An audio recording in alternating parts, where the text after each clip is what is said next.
Okay. Well, hi to everyone who's watching. My name is Julia Correa from Water for People. On March 8th, International Women's Day, earlier this week, we celebrated with a town hall with many of our supporters around the world. Unfortunately, Grace here had some technical difficulties and wasn't able to join with audio. So we're recording this special follow-up to have her answer some of the questions that were asked during the town hall, and so you all can hear from Grace directly. So just to give Grace a brief intro, Grace has 16 years experience in WASH programming. Before Water for People, she worked with Catholic Relief Services, and she has been with Water for People for the last 6 years and is currently working as Senior Program Officer at Water for People in Uganda. Her passion for addressing menstrual hygiene management and WASH is out of a belief that without menstrual hygiene management considerations, WASH programs can actually widen the gender disparities in the sought after impact that they're working to achieve.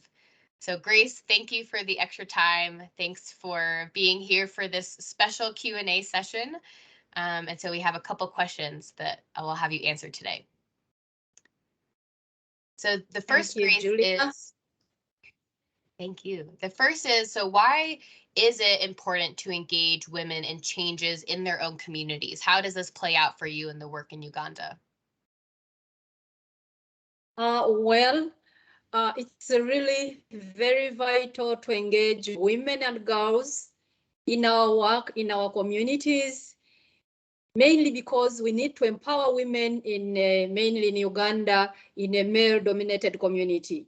Unless we empower the women and girls, it's likely that our program work will create impacts that are skewed more to men than girls and women. And to this effect, we've done a lot to empower the women in order to be able to bridge the gap between men and the women. This is more pronounced in schools, whereas we also empower women in communities, but I will talk about our program in schools. In schools, we majorly focus on issues to do with menstrual hygiene management, whereby we engage in capacity building of the school management committees, because these ones are core in the allocation of resources.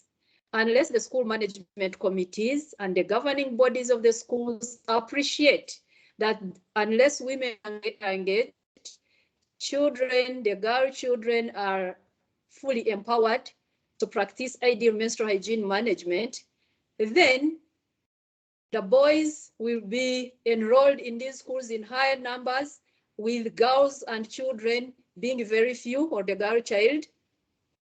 And what a few people appreciates that girls shouldn't be disfavored in pursuing education because of their nature, because they are born as girls.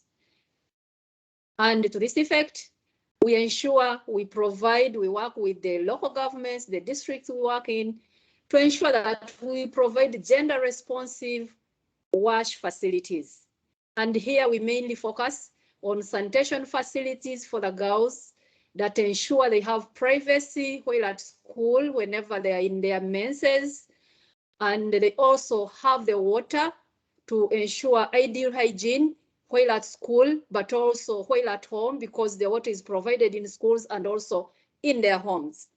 Additionally, we ensure that they have adequate disposal facilities so that they are able to dispose of their menstrual management products. And by doing this, we provide sanitation facilities that are annexed to washrooms or bathrooms, as well as incinerators. And the design alone is also gender responsive in a way that in Uganda, menstrual hygiene is also related to issues to do with stigma. Unless the incinerator is directly connected to the washroom and they see a girl stepping out to go and dispose of a pad in a detached facility, then will be stigmatized by the boys. Everyone will know that they are in their menses. But by the design that it is attached to the girls' toilet, and more so the washroom, there is a window. Once the girl enters, locks herself in, cleans herself or bathes, but then the used pad, when she changes, through the window is thrown into the incinerator. So that way the girls are empowered to stay in school. And the major impacts in line with the education sector in Uganda, the sector aims at ensuring enrollment of girls, increasing the enrollment. Then we ensure when they are enrolled, in most cases, the problem is they enroll in large numbers, but by the time they complete level 7, they are all very few, and the numbers of boys surpasses the one of girls. And yet at start, at enrollment, the girls are many. As they progress, they drop out because of unfriendly facilities. So now by this, we've been able to work towards contributing to government efforts of increasing the enrollment of girls, but not only increasing their enrollment, ensuring they are retained in school, they complete the first level of primary school, but not only stop there, because now we don't only work in primary schools, we also work offer the services to secondary schools. So this one ensures progression. They don't only complete primary 7 and drop out, go to secondary schools where these facilities are not. So we also do the same in secondary schools so that they're able to be enrolled, get retained in schools, they progress to another level, which is secondary school, and then complete the highest level of education. So we are sure with the impact we are creating by both providing water in schools, providing ideal gender responsive facilities in schools, but again, also the water supply at home. We are sure Water for People in Uganda, working with the local government and the Ministry of Education, we are empowering women. Something that we are proud of to celebrate on this Women's Day in Uganda. Thank you, Grace.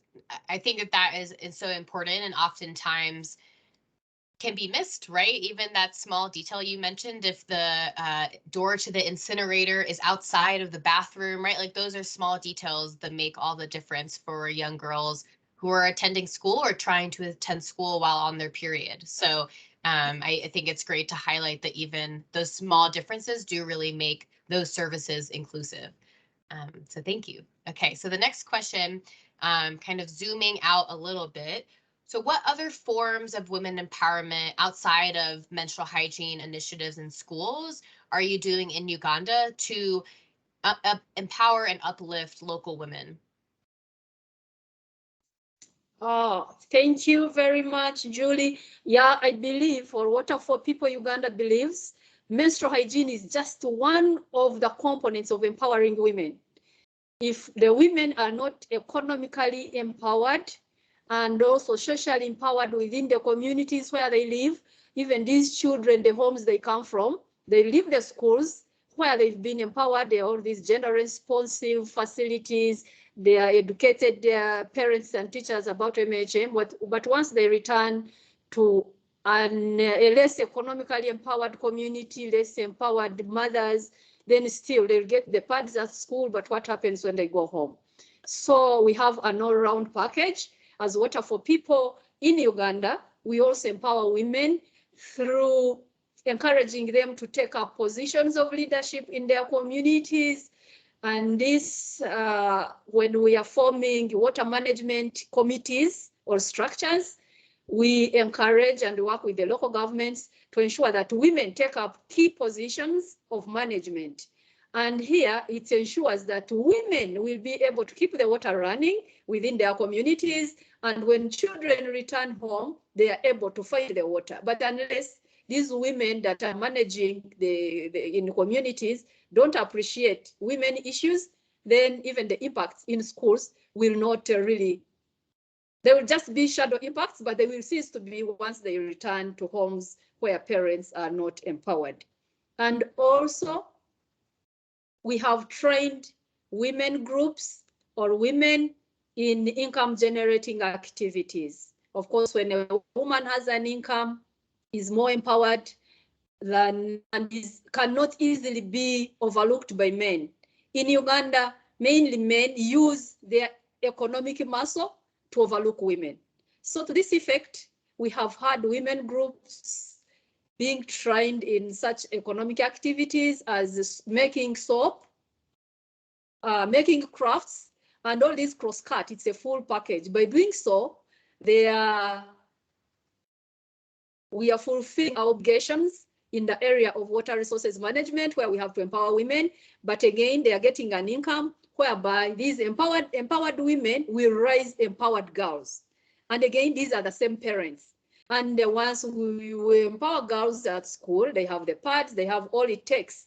But then if their parents can't afford to pay school fees, and again, they can't afford again to buy the pads at home, then the girl child, despite the facilities at school, the girl child will not manage to come or to enroll in the schools. So we've done that. And also we have had women being trained and forming part of our sanitation groups and water management groups. We have women who are water entrepreneurs. They are members of the Hand Pump Mechanic Association. We have women plumbers. And also we have women who are pit emptiers and our sanitation program in the cities. So this doesn't only empower women economically, but we are aiming at producing women role models, female role models, so that these girls in schools are looking forward. We are telling them you need to enroll, keep in school, and progress to another level. But then they need role models to look up to. So by empowering women within the communities, by having an income, by taking up positions of leadership, we are enabling our girls in schools to have women role models to look up to. So that's how we are doing it. We are not only empowering them through menstrual hygiene management, but we are also empowering them in other aspects, which will eventually also cascade into appreciation and providing support in menstrual hygiene management, where even after Water for People has left the EF district. Thank you. Yes, that's great, Grace. Thank you. I mean, such a powerful message. Of course, I think we talk about those resources at schools, at home for economic empowerment, but to think too about generationally how that changes the status quo by giving young girls role models and to see what's possible both in their own mothers or other women in the community. So that's great. Okay, well, I know International Women's Day has technically passed, but in celebration of that day and of this month, what does International Women's Day mean to you personally or to the Uganda Country Program? Thank you, Julie, and our audience. To me, and I think also for the program that I work as the Water for People, I see Women's Day. It means a lot. It's about celebrating the woman, the strong woman who has been there for other women, to be exemplary, to inspire other women, to create change that will be lasting, and also attracting other women and girls to do the same. And we see it as an affirmative action in ending the gender disparities or the gap between men and women in as far as programming is concerned, in sharing resources, but also in sharing the benefits or the impact that Water for People strives for in service provision in the area of WASH. So many times when we talk about Women's Day, what comes to mind, it's about those women in key positions, maybe at the national level, macro level, international level. But as Water for People, we look at it as celebrating women at different levels. Every woman at every level who has come up, create an impact, create change in her community that impacts fellow women is worth celebrating. So we see it as a celebration of women from the macro level, and in this context, we can look at the national level. We have women ministers, we have women vice presidents, we have women legislators at parliament level, But then at district level, we have women water officers, we have community development officers who are really creating change at meso level, but then not forgetting the women who are really doing the magic. We have women in communities, they are on village saving groups, they are keeping the water running at community level to ensure fellow women don't walk long distances when the well is down. They ensure that water users pay for the operation and maintenance. We look at them as heroes too. Look at members of the school health club in schools who are ensuring that the school sanitation facilities are always clean. They are looking at sensitizing parents about menstrual hygiene management.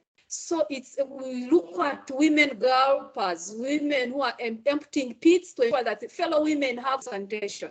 So to us, it's about affirmative action that cascades from macro meso level district up to the woman at the lowest level. But again, Julie, not forgetting that we also look at it as celebrating personalities, be it a man or woman, who has contributed to any experience that has impacted a woman, because we also have men out there who are advocating for women empowerment. So we feel we also celebrate such. Unless we bring men on board, then the women may not be fully empowered, because we acknowledge in Uganda, men own the resources, they have the economic muscle. Unless we bring them on board to appreciate as to why they need to support the women, then our work may not yield the desired impact in empowering women. I'll give you an example. When we're in schools,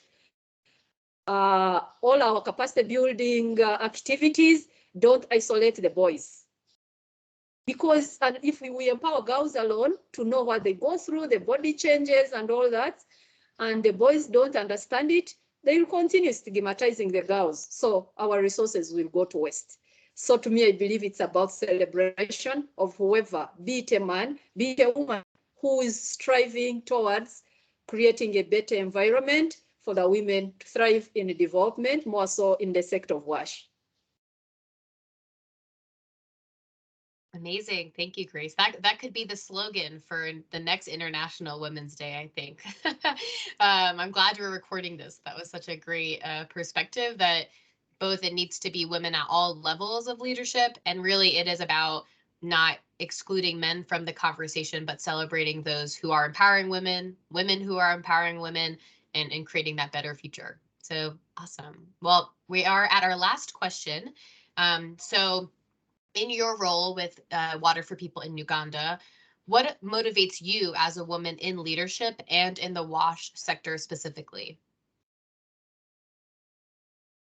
Well, really, I get motivated by the fact that my work really creates impact and also helps people to live a better life.